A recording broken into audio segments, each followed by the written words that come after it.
It's time for motivation. Oluwatobi Alli is a powerhouse in business and personal transformation.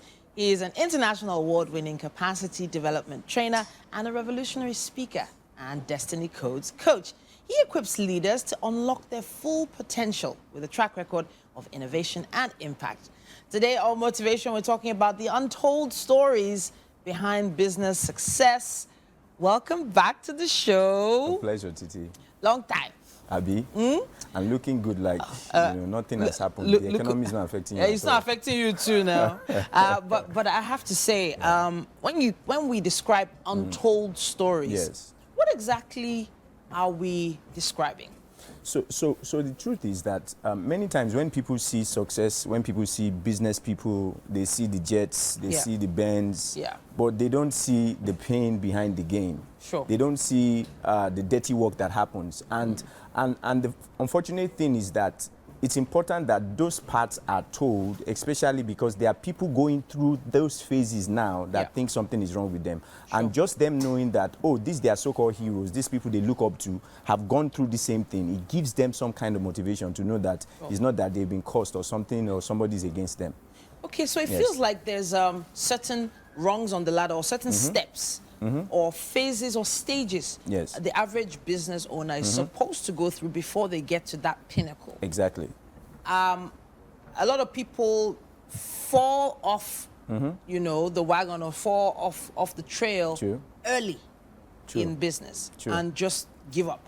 Very true. But then some push through, but they have to do certain things. Exactly. So those are the things you are here to describe for us. Yeah, so in a nutshell, I think the first thing people need to understand about the untold parts of business success that they must embrace with love is failure. Okay. In fact, I have this acronym that is called FAIL. So maybe I should start from the first part. So the first part in business that people need to understand is this. Every successful business, every successful entrepreneur has failed many times and is even still failing in some areas, but they have found a way to come out of success, because failure is not the opposite of success. It is part of the success equation. In fact, the first F there is forge ahead.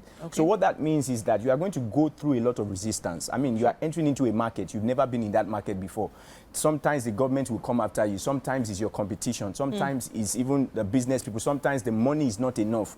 But it's important that people realize that before a seed becomes a tree, it first has to die. Right? So something will die before something will live.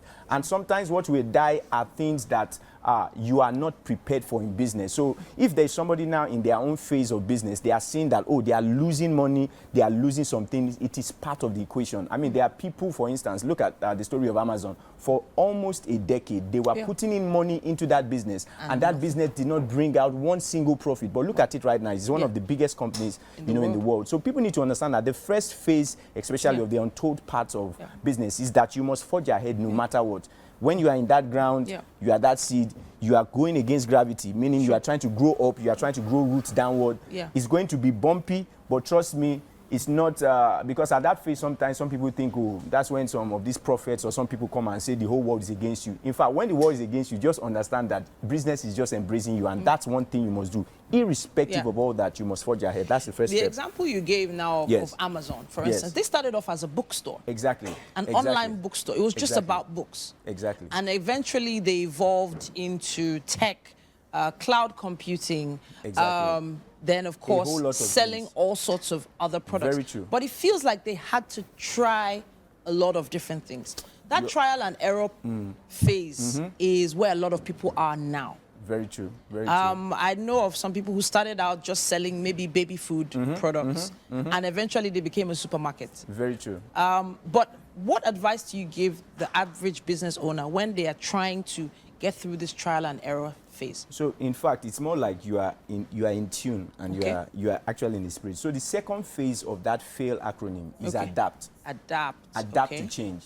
Fantastic. In fact, I am yet to see any successful business that the idea the business started with is what is still now. Fantastic. In fact, many times people realize that, you know, I have this quote I said many years ago, I think I first said it on the show, that ideas are good, businesses are better, but the market is the best. Meaning that what you think will sell might not sell until you get into the market and you realize there are things you need to change. Let me even give a practical example. We've talked about Amazon. That is Nigeria. Yeah. I mean, that's outside Nigeria. Let's talk about Nigeria. Where is Dangote noodles today? It's gone. Right? Because he got into the market and realized, you know what, even though I'm trying to compete with all these Maggi, where is Maggi noodles? But what did Dangote do? Dangote changed it to pasta. He changed it to spaghetti because he realized that very quickly in the market, you need to find a way to adapt. Even Jawo, for instance, we first started with crypto. We moved into loans. And in fact, we've done 100 times better than we did when we were into loans, because that's something that every entrepreneur needs to understand. It's not about what you think, it's about what the market demands, and you must be very quick. You must have that ability to quickly adapt to what situations are pressing. So you've mentioned the market now. Yes. Understanding the market, what is the process of actually understanding the market you find yourself in? There are some people who have certain amounts of capital, and they want to go into certain markets, but the market and the capital is not, balancing. It's not corresponding. They have an idea of maybe focusing on the elite, but really the product they have is not really a product that the elite... market fit for the elite. Exactly. So this is the thing I like to say. There are two sets of people, and there are two sets of people that they call themselves business coaches. There are people who go about theory. Oh, go and do SWOT analysis. Go and do this. But from my experience in business, let me tell you this. I think I learned this from a quote that Mike Tyson said. He said, everyone has a plan until they get the first punch. Wow. So the truth is this. For any serious entrepreneur, especially in this environment in Nigeria, get into the market. Understand the first one. You will fail. There are things you will miss out. Adapt. But what is more important is that what the market is telling you, you might think, oh, my product is for the elites, and you realize that your product is not for the elites. Look at Peak Milk today. I went to the market sometime recently, and I realized that Dano is even now more expensive than Peak. Peak that time were saying they were the elite guys. They were not going to do sachet until Dano did sachet, got them out of the market. So one thing I think I should advise business people is this. Forget all the theories, forget all the books. You must have read a lot of books. Get into the market. What is the market saying to you, and how are you responding? Because you will learn a lot more from those experiences than just reading any book. So there are some business owners who have considered their competition as the biggest threat. And there's some that have thought of, government policies and taxes as another threat. Those are the things you have to forge ahead. Exactly. But what about if you actually prepare for these things? If you do all your SWOT analysis, if you do all your preparation and your planning, and you go in with a good amount of capital, in terms of percentage probability of failure, isn't it less? Well, so you mitigate your risk, but risk is inevitable. So one of the things, which even leads me to, I think this should be the third step in that field, which is innovate fearlessly. So the truth is, let's say government policies come in and clamp you down. Right? You need to find an innovative solution to that. You get into the market, you realize that you are outpriced by your competitors. You need to find a way. You need to innovate. So, in fact, one of the things I found is that failure forces innovation.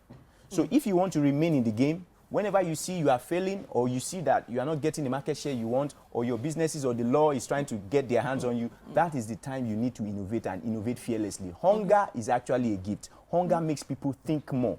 So in my own opinion, irrespective of whatever you come, as long as you have the right mentality that I am going to succeed in this business, you have to find a way around it. There is always a way for those who think there is a way. All right. So I was actually going to touch on another business model that I remember. I'm not sure how much they're thriving now. I've not really looked into it. But there was a particular motorcycle, pay as you go. I was trying to not mention any brands. But yes, when they started out, it was an application where you could order a ride, like the way you would order a car, you could order a bike. And then suddenly, there was a ban on bikes. In Lagos. Absolutely. And in a few months, we saw big plastic boxes on the back of those same bikes. They became a logistics company. You get what I'm saying. They evolved. But it must have been a major blow when that government policy came. Anyone who is physical, or in the words of Tupac, he says, as long as you can be touched, you can be punched, you can be killed. So business is not all rosy. That's something people need to realize.